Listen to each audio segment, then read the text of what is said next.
Welcome to the Oliver Bardwell Podcast. I hope you enjoy the following conversation with presidential candidate Vivek Ramaswamy and Iowa House Representative Steven Holt. I also have a special announcement to make. After many months of hosting events for different candidates, meeting them, interviewing them on the podcast or on stage, I've decided that I'm going to officially endorse Vivek Ramaswamy. And this has been a difficult decision to come to, not because I haven't wanted to, but because I've tried to remain a little bit unbiased because of my role in Iowans for Freedom and as the co-chair for the Dallas County Republican Party. Although I think it's an important enough decision that even in the 11th hour, I feel it's important to announce it. So I'm announcing on behalf of myself and the Oliver Bardwell Podcast. Iowans for Freedom has a lot of different members with different candidates they support, and I respect that. And I love to have those dialogues, and I hope this spurs some of those dialogues. So if you love Vivek, if you love the truth, if you believe, as he talks about, that we're in this 1776 moment and that we need a revival, we need a revolution, we need to get back to having an identity that's cohesive in America, that we have a vision for our youth, that they have something to move towards and not away from, then I hope that you too will come and caucus Monday for Vivek, or come and caucus for your candidate. You know, we like to be keyboard warriors when we're on the internet, but it takes a little more effort to get out, get in your car. It's going to be cold, shovel your driveway, come to the caucus. This is we're first in the nation. This is an amazing opportunity for us to come and speak for our candidate. So I hope to see you on caucus night. I hope that you enjoy this episode. If you do, please like, subscribe, and share. You know that we love to have enlightening conversations with whoever wants to join us. And that's how we improve. That's how we evolve. That's how we come together and create new insights and understandings, is through dialogue. So remember that. It's through dialogue that we create change. So have a blessed night. I hope you enjoy this episode. So today we have Vivek Ramaswamy with us on the show, and it's been a long time coming. We have caucuses on Monday. How are you feeling about that? I'm actually feeling good about the caucuses. I think we're going to deliver a surprise on Monday. We're seeing a late surge of support with a number of endorsers of other candidates switching over and coming over on their own, really, volition. We're not even courting many of them coming over to support this campaign. And on the ground, we're seeing a lot of energy. I just did an event where a number of people, even in the photo line, told me that at this late hour, 48 hours before the caucus, we switched them. And so we're seeing, I think, a palpable surge, but I also see that Iowans are taking their responsibility very seriously. People understand the stakes in this election, and I think it's been an honor for us to participate in this whole process. I've done more events than all of the other candidates combined. I think it'll have been 390 plus events at the time of the Iowa caucus. And so that's what I think has been our strategy, is show up, speak the truth, bet on the people to discern who the right choice is. And I expect on Monday night, that'll be me. And I think people are hungry for the truth. They've heard so much of the deception. Yeah. You came to my men's group meeting, and, we had 36 business leaders and community leaders there. And when you left, every one of them was so impressed with, one, how quickly you answered, how articulate you were about the issues and knowledgeable about each issue, and what your plan was for each issue. Well, thank you. I appreciate that. I think that we're talking about a president of the United States here, and so we should apply, I think, a high standard for who we want to put in that role. And so if I'm going to swear an oath to that Constitution, my rule of thumb is I at least should have read it and know what it says, which, sadly, maybe a higher bar than we've often applied to our elected officials. But in any case, I think that's my responsibility to the people of this country, to know deeply about the Constitution that I'm protecting. That's what the oath of office requires. and it's the oath of office that I'll keep as the next president.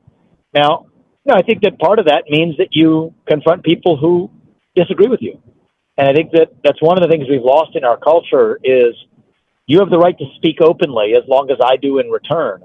And that's one of the things I'd love to see the Republican Party do a better job of as well, as embracing that. I've tried to do that in this campaign, and I do think that's helping us reach younger audiences and bring them into our movement at a rate that will help secure lasting electoral majorities. And there was last night at your event, it was not far from me. Actually, someone called me up and said, jump on Facebook. You were streaming it live. Somebody was streaming it live, and I jumped on, and there were a lot of young people there, and there was a group that was protesting your event, and they were a little bit agitated, and you handled it so well. Can you tell us about that? Why is it so important, and how do you do that? I mean, in the face of somebody screaming at you.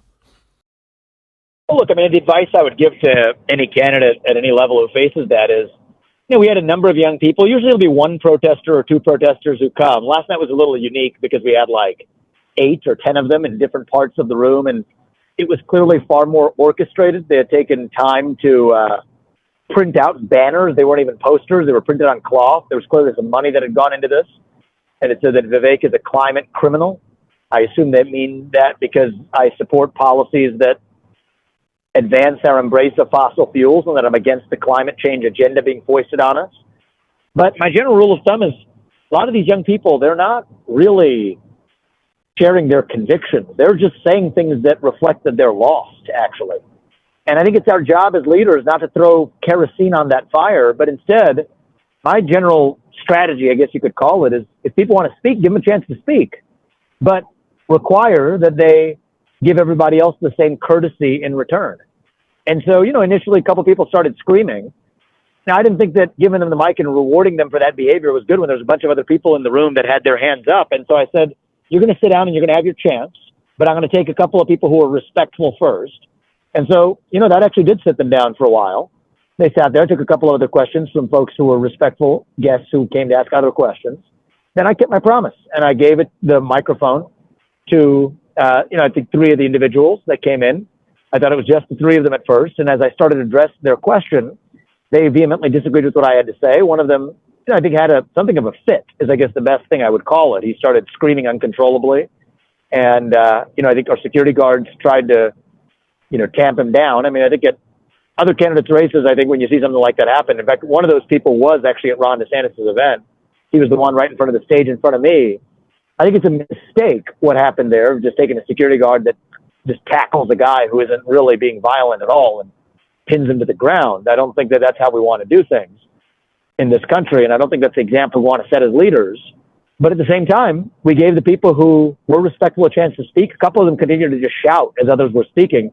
They were escorted out, and a couple of those who disagreed with me that were respectful, we allowed them to remain in the event and continue to engage in respectful exchanges.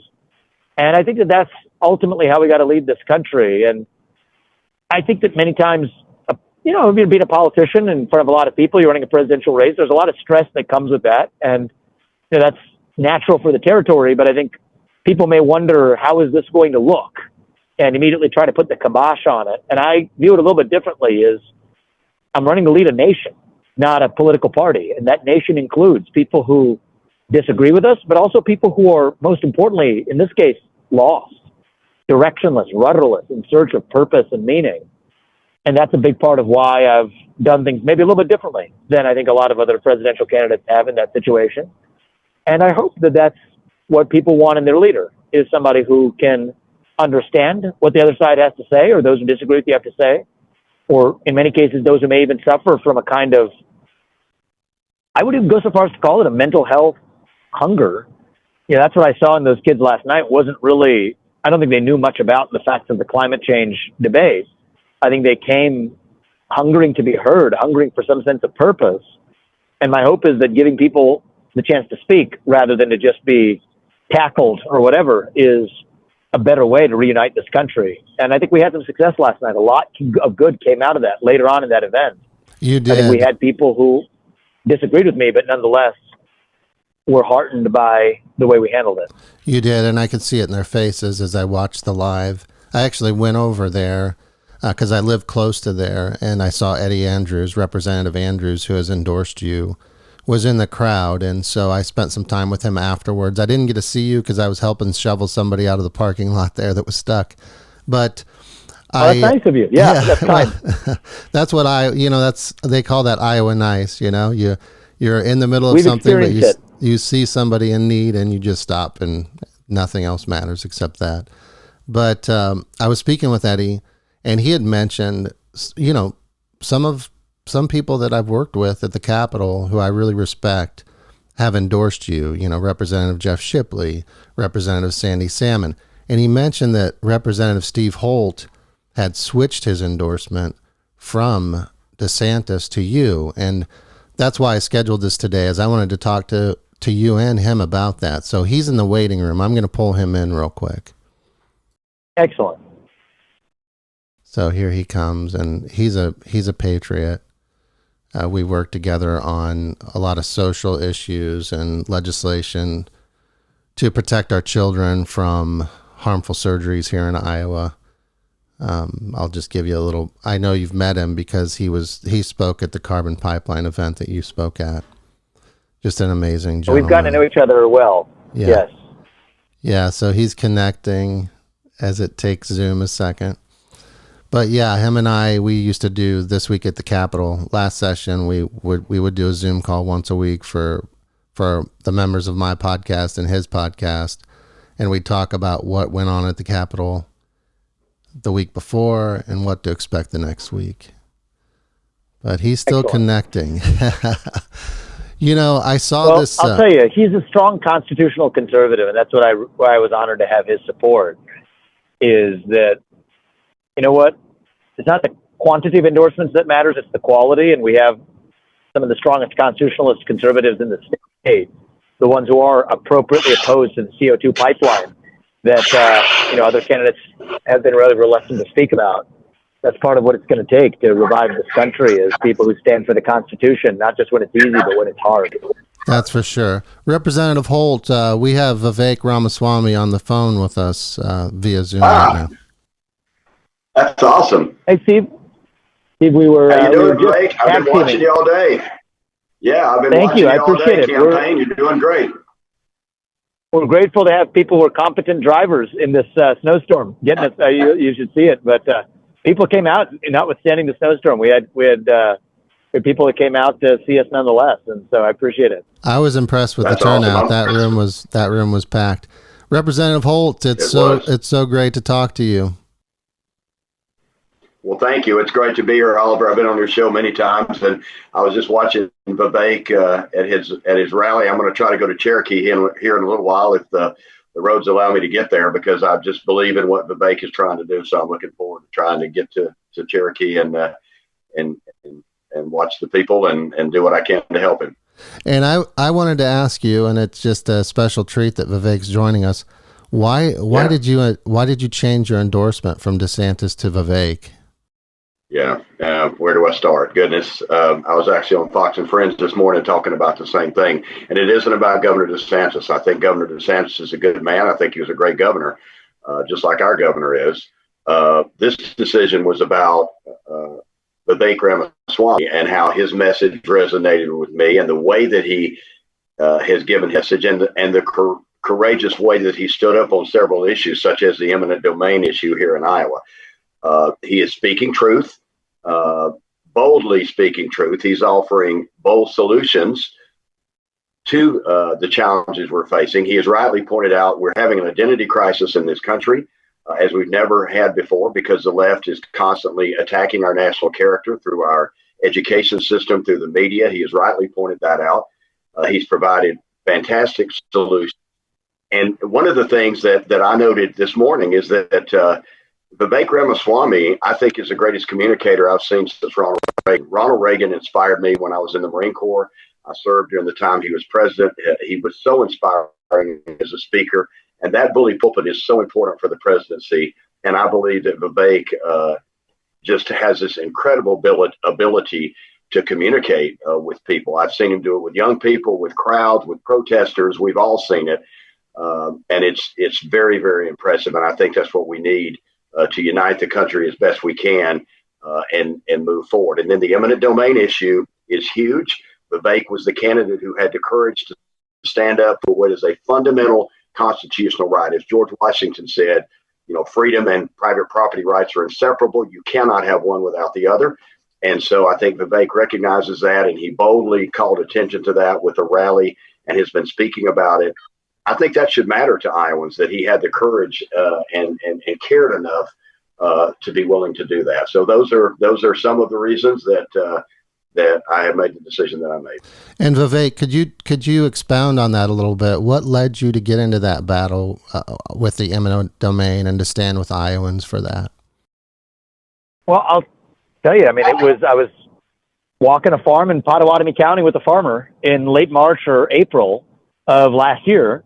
I was with my son Arjun, and we were walking the cow pasture and listening to some of the issues the farmers were facing.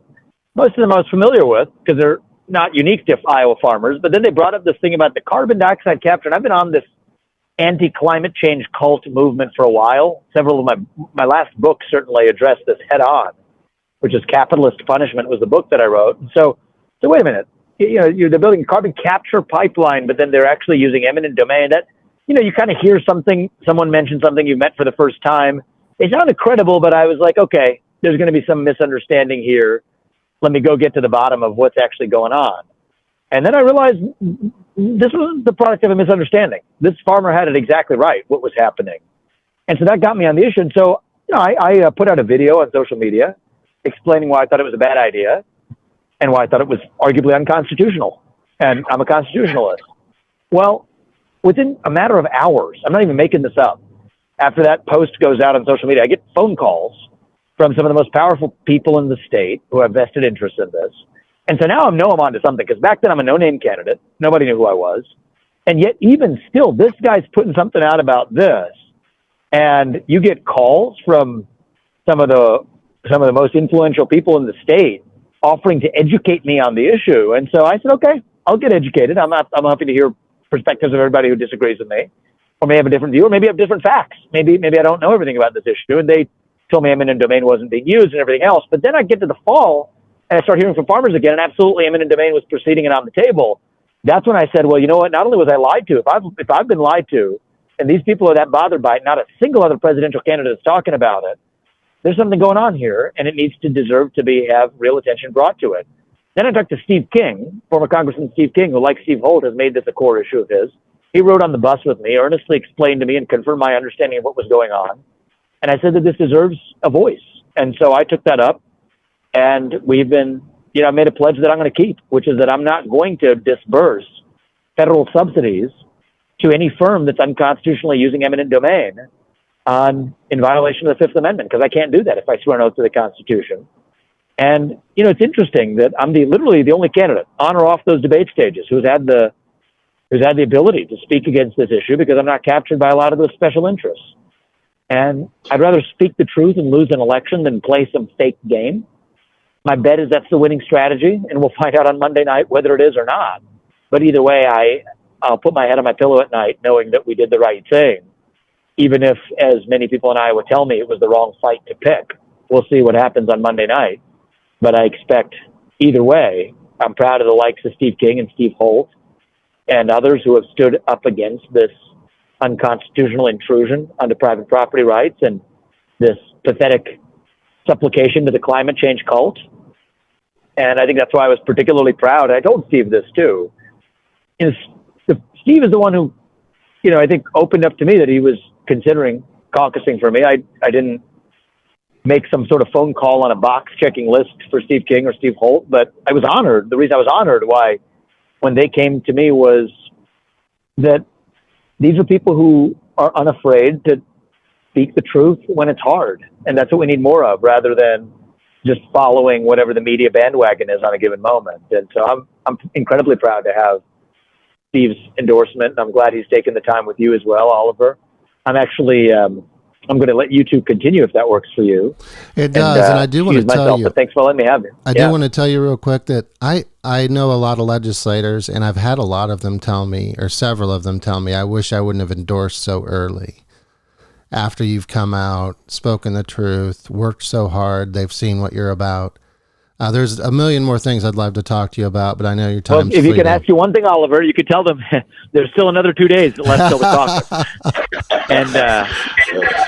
And so, Steve, maybe you can, maybe Steve and Oliver, you can discuss who some of those names are. But I'll let them know. But we would be welcoming of them, and not a bad thing to say about whoever it is they might have endorsed before. Right. But if they do agree with my convictions, then I'm going to ask for their endorsement too. So, amazing. Thank you. All right. Well, thanks so much for everything you're doing. Thanks for speaking the truth, and thanks for joining us today.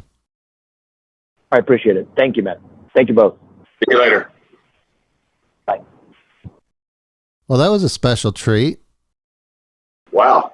I didn't expect that when I got on the call. That was pretty neat. You know, Vivek said something about I'm the only candidate who has the ability. I think the better word would be he's the only candidate who had the willingness, because they all had the ability. Other choices were made. So I really appreciate the fact that he was willing to do that. And he does that on so many issues. He speaks the truth on so many issues. You know, I notice even these days, conservatives and Republicans are dancing around the Green Deal issue. And I don't understand that. I mean, I don't understand why even Republicans now seem to be timid about talking about the fact that we are, you know, folks are worshiping on the altar of climate change, and it's doing severe damage to the country and putting us at such an incredible disadvantage to China and India and so many other countries that aren't going to do these things. And all of our industry is going to transfer. And I keep telling folks this doesn't make any sense, because we're the country that cares about the environment. Why would you not want to keep the production here and the production of fossil fuel here, where we actually care about the environment, as opposed to all these things transferring to countries that don't care and are going to do it carelessly? It makes no sense. No, it doesn't. I did read his book, I read his book, Woke Inc. I haven't read Capitalist Punishment yet, but he recommended a book last night called Unsettled, which is about the climate change issue, written by an advisor of Obama, who shed some light on the issue with real facts and data, which doesn't seem to be in the discussion very much. That's the truth. Yeah. There's a lot of things where the actual facts are not in the discussion these days. So why do you think so many legislators endorsed so early this caucus or this year?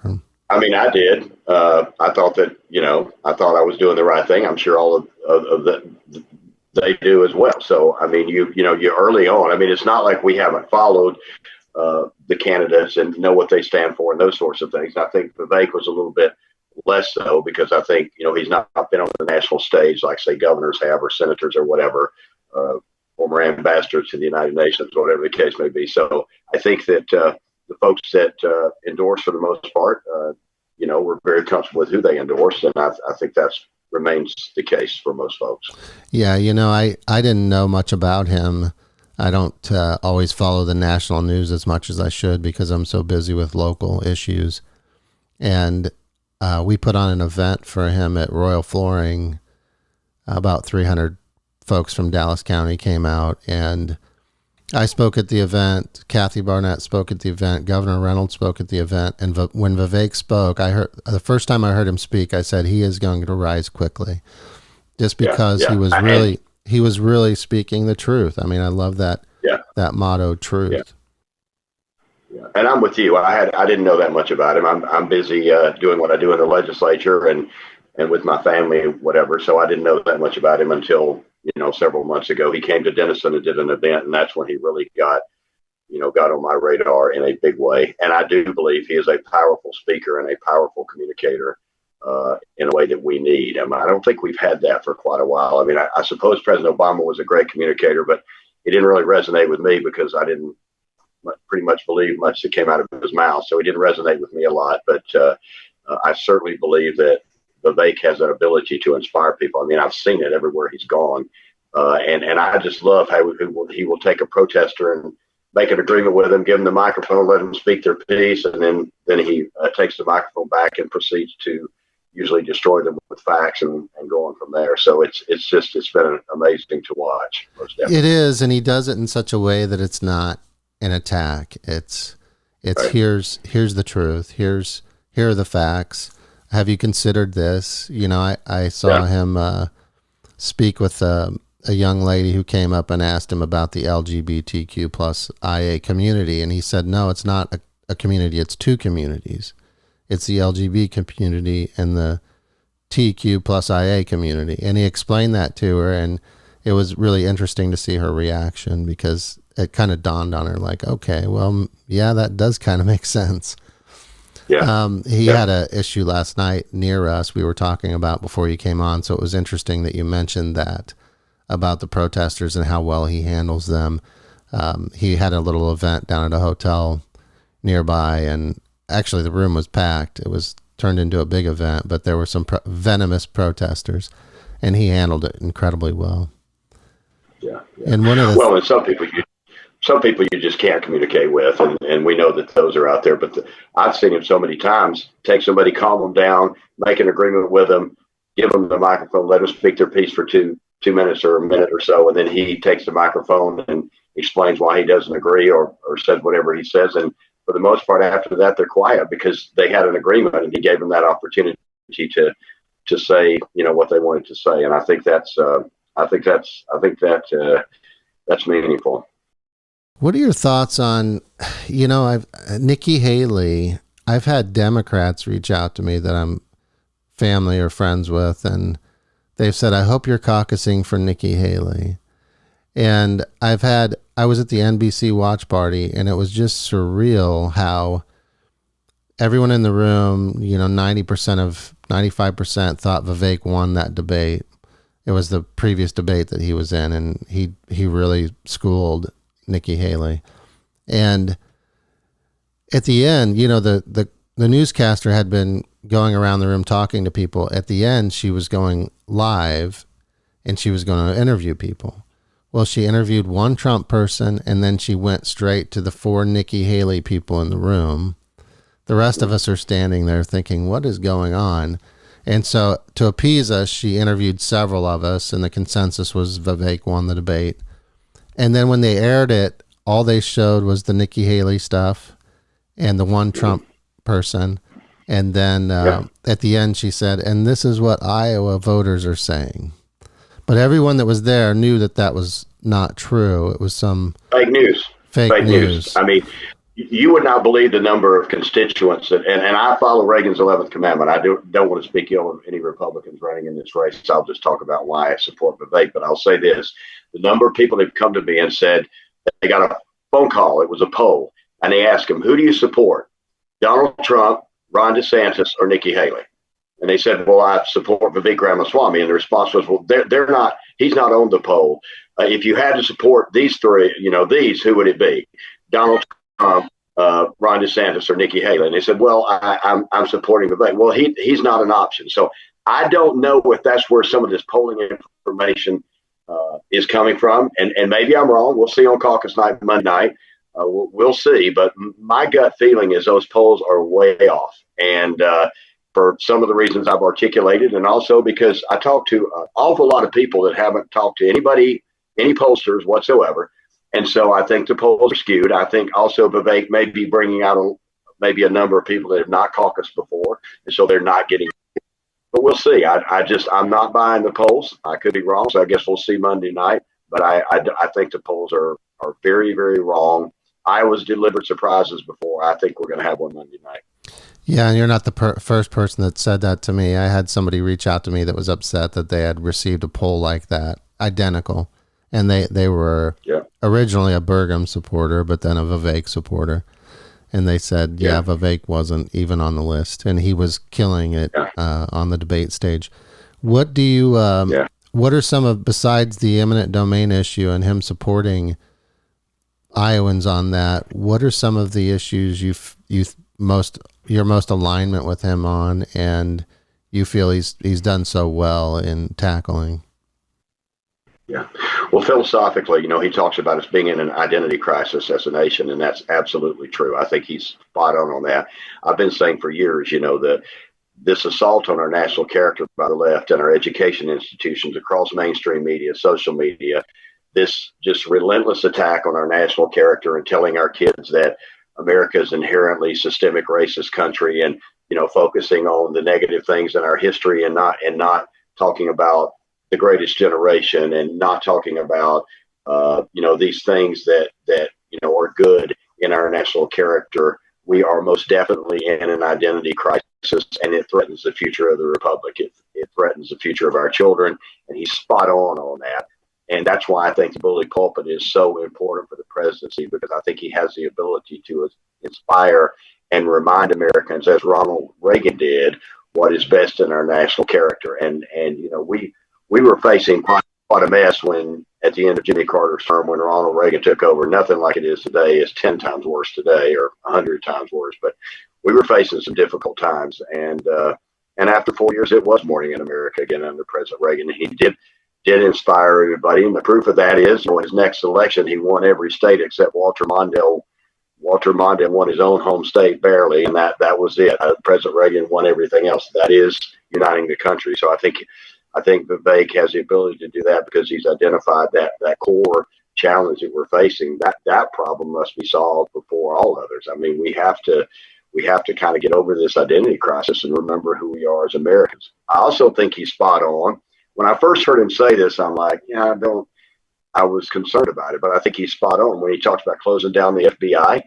He's right. He believes it's corrupted beyond repair. And I think he's probably right. So I think, what he's talking about doing, and so people shouldn't get alarmed, he's going to transfer those legitimate services and responsibilities that the FBI does over to something like the U.S. Marshal Service that hasn't been corrupted by, being weaponized by the left to go after our fellow Americans. And so I think when he talks about doing that, it's spot on. Some of the things he talks about with foreign wars and with the Ukraine corruption and the amount of money that we're sending over there, I think he's spot on all of those issues. He's talked about what we need to do with our national debt and the things he would do connected to that, which is unleashing, fossil fuels, our energy resources. What Biden is doing is just tying our hands together. We have this massive debt, and he's tying our hands together by this assault on fossil fuels, which all of that China, all of that favors our adversaries. And so Vivek has correctly pinpointed that as well. So there are many, many, many things of that type that I think he's exactly where I am. Yeah, I felt the same way. And I really do feel like the identity crisis is the biggest challenge, because we have kids that are confused about their gender, that, like you said, believe we live in this racist, terrible nation. They don't know anything about our founding fathers or our history. Right. I feel like, our institutions have become so left-leaning that it's going to be a challenge to recover from that. I feel like sometimes we're just putting Band-Aids on it. Hopefully, in Iowa, you guys have done a lot of great work.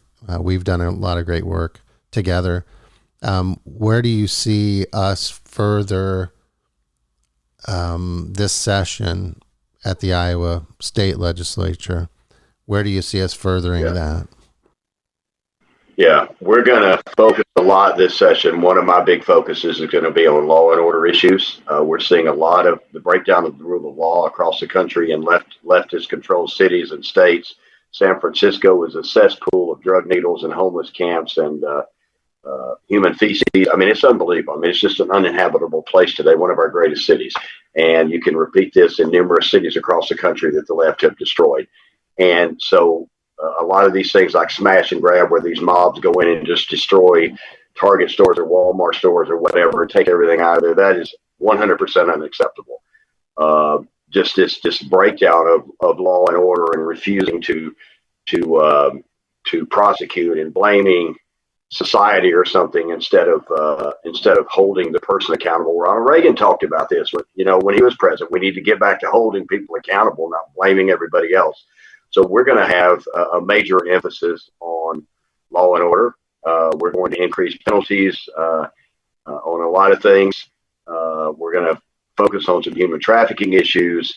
We're going to focus on some illegal immigration issues.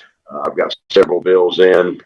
We have to stop rewarding illegal immigration. We simply have to. And it makes no sense whatsoever that American taxpayers, as an example, are paying for grants or college grants or college money for individuals who are not in the country legally. That makes no sense whatsoever. So they're struggling to send their own kids through college, struggling to put food on the table, struggling to live day to day, and their tax money is going to help somebody with college aid that is not in the country legally. I don't know how much of that is going on in Iowa, but I've got a bill that would not allow anyone to receive college aid in Iowa unless they are an American citizen. So there's some things like that we can do. Certainly, I support Governor Reynolds, and when she sends the Guard and our state troopers to the border in Texas to help them, because the federal government has totally abdicated its responsibility on the border. I support those things as well. So we're going to have a lot of things of that type. We're going to be looking at a lot of education issues. And so, we're going to have another lively session. Obviously, the governor's called for more tax cuts. We have to look hard at that because the numbers have to add up. It's not conservative to pass tax cuts and 5 years down the road you're in a deficit situation. That's not a conservative thing to do. So we're going to have to take a hard look at those numbers, recognizing that there are economic storm clouds on the horizon with all the things that Biden is doing. So we're going to have a very busy, active session. I imagine. Sounds like it. What, excuse me, last year we made some great strides in education, especially with some of the social issues. We passed the bathroom bill for schools, but I've talked to a college student who left a college because, there was a biological male showering in her locker room and definitely made her uncomfortable. And when they approached administration, it was like they were totally on board with that and didn't do anything about it. Are we going to be able to work towards protecting our young women's spaces beyond our elementary and high school? Well, the short answer is, Oliver, I wish we could, but I don't know for certain. It gets much more complicated when we get out of K through 12 schools in terms of the authority that the state legislature has and some of the federal laws and the other things that come into play as well. So I've been following Riley Gaines a lot and listening to her. She is so courageous, fighting for just logic and common sense. And every time I look at one of her videos and what she's going through, it's heartbreaking where we've gotten in this country. I mean, we've just lost common sense. It's just amazing to me that we're having to have these discussions, that we're having to talk about stopping males from using female facilities and having males get into female sports and just destroying any chance that females who work so hard, any chance they have of winning is disgusting. It doesn't make any sense to me at all. But that's where we are in the country. And again, that speaks to the national identity crisis, I think, because we've just, I hate to say this, but in some ways we've become a nation of fools. I mean, we've become a nation that just is buying into a lot of nonsense. And this is what the left has done to the country. I've had some discussions, with a lot of folks who, we just scratch our heads. It's like playing whack-a-mole. There's always something insane coming up that we have to try and deal with from a legislative perspective. We're certainly going to try, Oliver. That's all I can say, but I don't know what form that might take because, like I say, once you get out into the K through 12 schools, it becomes a bit more complicated. Yeah, I understand that. One of Vivek's, I just saw an ad that he put out today. It was 6 minutes, and it was probably one of the most powerful presidential ads I've seen, and it really talked about the identity crisis, and it really referred to how our nation began and how we need to get back to that idea. And one of the things that was mentioned in the video too is that, we don't have a generation of people that currently that want to study, that want to learn, that want to be innovators, that, it seems like, they want to play video games. They want to get whatever they can and with the least effort. And somehow we've lost that work ethic. Not everyone, but in general, we've lost that work ethic. We've lost that sense of being a nation, tied together as, United States citizens and Americans. What? Well, yeah. What do you think the solution is? Thank you. Thank you to the left. I mean, it's unbelievable. It's unbelievable where we are. And well, if you want to know my solution is revival. My solution is a return to the biblically based values that our country was founded on. That's the only solution. Hard work. I mean, laziness talked about in the Bible so often. I read not too long ago that laziness may be mentioned as a negative thing more just about anything in the Bible. And so, there you go. If you want to talk about work ethic, and the assault on the work ethic by the left is just unbelievable. I've got a bill that will not allow guaranteed basic income to be offered in the state of Iowa, because several places in Iowa are starting to do it. There are some pilot programs in several of our big cities that, they want to do guaranteed basic income. You want to talk about socialism and an assault on the work ethic. So let's just pay you to sit home on your butt and not do anything. That just blows me away. There's leftist states all across the country that want to start, if a child is born and they're in a low income family, then they're going to give them a check every month, guaranteed income for the baby that was just born. Again, not only are we encouraging destruction of the work ethic, but I think we're also probably encouraging teen pregnancies and irresponsible pregnancies by doing insane things like that. So, I mean, it's just the level of insanity and lack of common sense, I think, can only be solved with revival in this country. It doesn't come from government. It comes from God, because that's where the values came from that have sustained us since 1776. And back to that, Vivek talks about this is our 1776 moment. We are running out of time. I mean, there's no doubt about that. And no one man, Vivek, nor anyone else, is going to be able to solve all of this. But obviously, we want to try to elect a leader that is going to do their level best to address some of these issues. But I think we need spiritual revival. I think that's the only answer to school shootings, to all of the issues you could talk about right now. It's revival.